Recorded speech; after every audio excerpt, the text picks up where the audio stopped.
मैं हूं आबिद हुसैन शेख, आपका खैर मकदम कर्नाटक एक्सप्रेस में। सबसे पहले नजर आज की हेडलाइंस पर।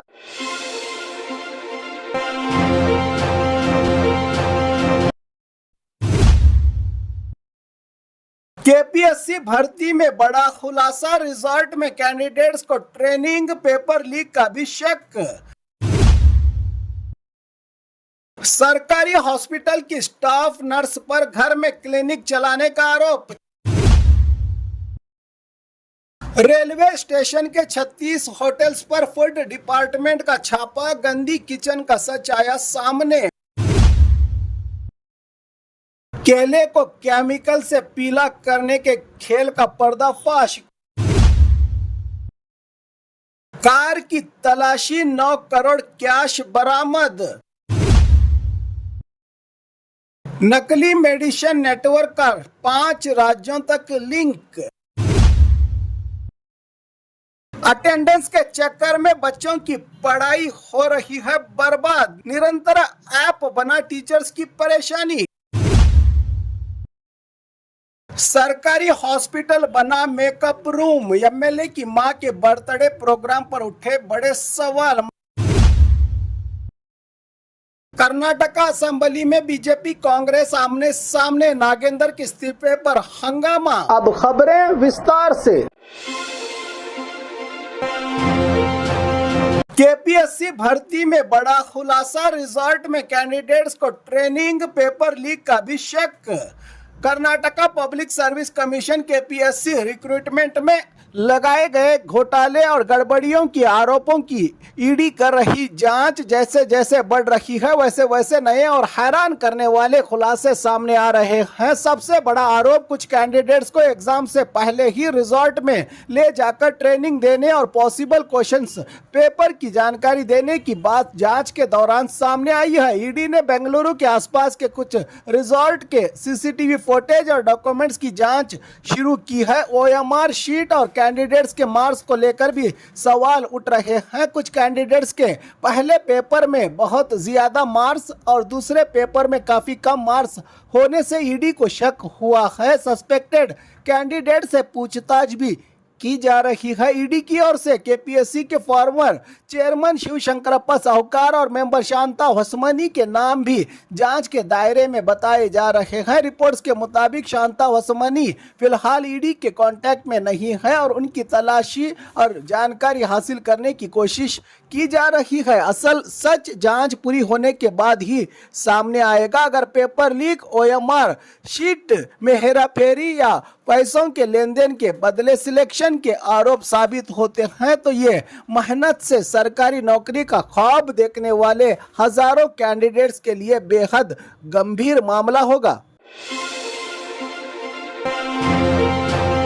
सरकारी हॉस्पिटल की स्टाफ नर्स पर घर में क्लिनिक चलाने का आरोप। चिकबल्लापुर परे संद्रा गांव में एक स्टाफ नर्स पर घर में ही क्लिनिक चलाने और सरकारी हॉस्पिटल की मेडिसिन इस्तेमाल करने के गंभीर आरोप लगे हैं। बताया जा रहा है कि सुनीता, जो बिचकनहल्ली सरकारी हॉस्पिटल में स्टाफ नर्स हैं, दिन में हॉस्पिटल में ड्यूटी करती हैं और शाम को घर पर पेशेंट देखने का आरोप इन पर लगा है। सबसे बड़ा सवाल, क्या घर के क्लिनिक में सरकारी हॉस्पिटल की दवाइयां और मेडिसिन्स और इंजेक्शन का इस्तेमाल हो रहा था? कुछ मेडिसिन पर गवर्नमेंट सप्लाई का लोगो होने का भी दावा किया जा रहा है। गांव वालों ने पूरे मामले की निष्पक्ष ट्रांसपेरेंसी जांच और दोष साबित होने पर सख्त कार्रवाई की डिमांड की जा रही है। साथ ही ये भी सवाल उठ रहा है कि अगर सरकारी मेडिसिन बाहर पहुंच रही है तो हॉस्पिटल से उनकी सप्लाई और मॉनिटरिंग कैसे हुई? अब नजर हेल्थ डिपार्टमेंट की जांच पर है। सच क्या है, जांच के बाद ही साफ हो पाएगा। रेलवे स्टेशन के 36 होटल्स पर फूड डिपार्टमेंट का छापा, गंदी किचन का सच आया सामने। बेंगलुरु के अलावा कई जगहों पर रेलवे स्टेशन पर चल रहे होटल्स और फूड आउटलेट के खिलाफ फूड डिपार्टमेंट ने बड़ी कार्रवाई करते हुए 36 जगहों पर एक साथ रेड की। रेड के दौरान कई जगहों पर सड़े हुई सब्जियां, एक्सपायरी डेट की दही, दूध, खाने में आर्टिफिशियल कलर्स का इस्तेमाल और इडली बनाने में प्लास्टिक के इस्तेमाल जैसे हैरान करने वाले मामले सामने आए हैं। सबसे बड़ा सवाल, रेलवे स्टेशन पर रोज हजारों यात्रियों को खाना बेचा जा रहा है, तो फूड सेफ्टी के रूल्स की इतने दिन से निगरानी कहां गई हुई थी। वहीं वंदे भारत ट्रेन में फूड और सफाई की बेहतर क्वालिटी का भी जिक्र सामने आया है। फूड डिपार्टमेंट की इस कार्रवाई के बाद रेलवे स्टेशन के होटल्स में सफाई और क्वालिटी को लेकर सख्ती की उम्मीद जताई जा रही है। केले को केमिकल से पीला करने के खेल का पर्दाफाश। केले को आर्टिफिशियल कलर। उडुपी में 5000 किलो केले जब्त। उडुपी के आलेऊर में फूड सेफ्टी डिपार्टमेंट ने बड़ी कार्रवाई करते हुए तकरीबन 5000 किलो केले जब्त किए हैं। आरोप है कि केले को ज्यादा पीला और अट्रैक्टिव दिखाने के लिए गैर मंजूर आर्टिफिशियल कलर केमिकल का इस्तेमाल किया जा रहा था। ये रेड 20 अगस्त को 3 जगहों पर की गई। कार्रवाई कुंदापुरा असिस्टेंट कमिश्नर रश्मि की अगुवाई में हेल्थ, रेवेन्यू और फूड सेफ्टी अधिकारियों ने मिलकर की। जब्त किए गए केलों की कीमत लगभग 4 लाख बताई जा रही है। कलरिंग में इस्तेमाल होने वाले हानिकारक केमिकल भी बरामद किए गए हैं और एडीसी कोर्ट में कंप्लेंट दर्ज की गई है। आम लोगों के लिए अब एक बड़ा सवाल, सेहत के लिए खरीदे जाने वाले फलों को आर्टिफिशियल केमिकल से रंगकर बेचने का यह खेल आखिर कब से चल रहा था। फूड डिपार्टमेंट की कार्रवाई के बाद अब पूरे नेटवर्क की जांच पर नजर है। कार की तलाशी, 9 करोड़ कैश बरामद। बेंगलुरु से होसूर जा रही एक कार से इनकम टैक्स अधिकारियों ने 9 करोड़ कैश जब्त किया है। इलेक्ट्रॉनिक सिटी पुलिस ने बेंगलुरु के deputy director of income tax के डायरेक्शन पर गाड़ी को रोककर तलाशी ली। कार में मौजूद 2 लोगों को हिरासत में लिया गया, जिनमें तुतुकुड़ी के सिंधु ज्वेलर्स से जुड़े 42 साल के सचिन भी शामिल हैं। जांच में एक और बड़ा खुलासा, आईटी अधिकारियों ने दोनों के घरों पर भी तलाशी ली, जहां से 1 करोड़ 3 लाख का एडिशनल कैश बरामद होने की बात सामने आई है। कुल बरामद की गई रकम 10 करोड़ 3 लाख को पहुंच गई है। अब इनकम टैक्स डिपार्टमेंट की जांच इस बात पर आधारित है कि इतनी बड़ी रकम कहां से आई और इसे कहां ले जाया जा रहा था।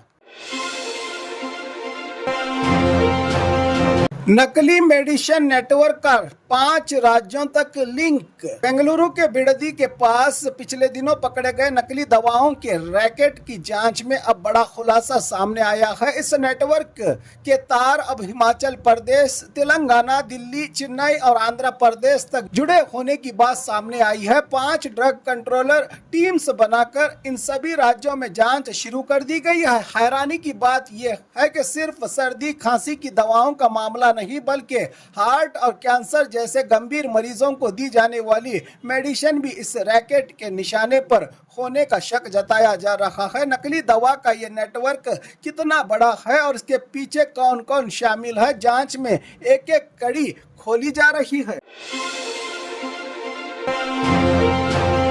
अटेंडेंस के चक्कर में बच्चों की पढ़ाई हो रही है बर्बाद। निरंतर ऐप बना टीचर्स की परेशानी। कर्नाटका भर में स्कूलों में बच्चों की डिजिटल अटेंडेंस के लिए शुरू किया गया निरंतर ऐप अब कई टीचर्स के लिए मुश्किलें बन गया है। बच्चों का फेस स्कैन न होना, सर्वर और टेक्निकल प्रॉब्लम की वजह से अटेंडेंस अपलोड न होना और फोटो मिसमैच जैसे मसाइल सामने आ रहे हैं। इस ऐप से खास तौर पर गांव और पहाड़ी इलाकों में 50 से 60 बच्चों की अटेंडेंस लगाने में काफी वक्त लग रहा है। इसी वजह से टीचर्स के सामने पढ़ाई कराएं या अटेंडेंस लगाएं जैसे सूरत हाल पैदा हो रही है। डिपार्टमेंट का कहना है कि ऐप अभी शुरुआती मरहले में है और टीचर से मिलने वाली कंप्लेंट के मुताबिक टेक्निकल प्रॉब्लम को दूर करने की कोशिश की जा रही है। अटेंडेंस जरूरी है, लेकिन टीचर्स का पढ़ाई का वक्त बचाना भी उतना ही जरूरी।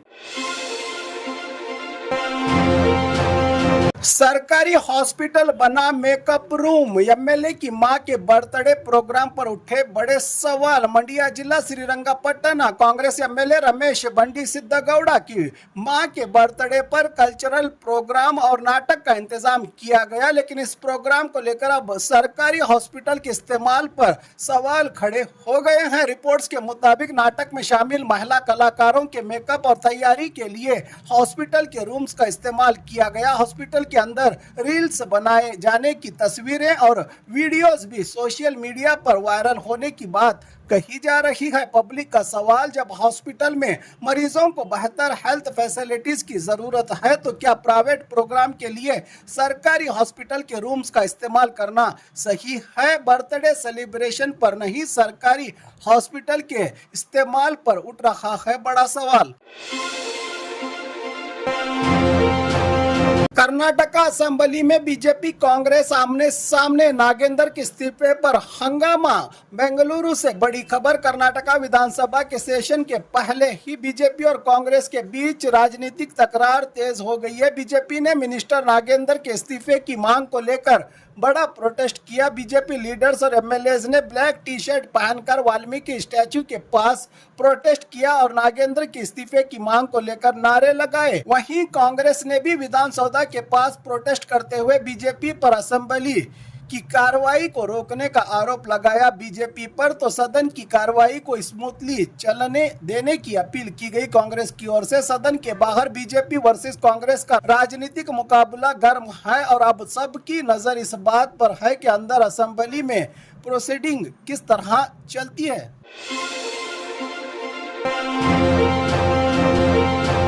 और खबरों के लिए देखते रहिए कर्नाटक एक्सप्रेस।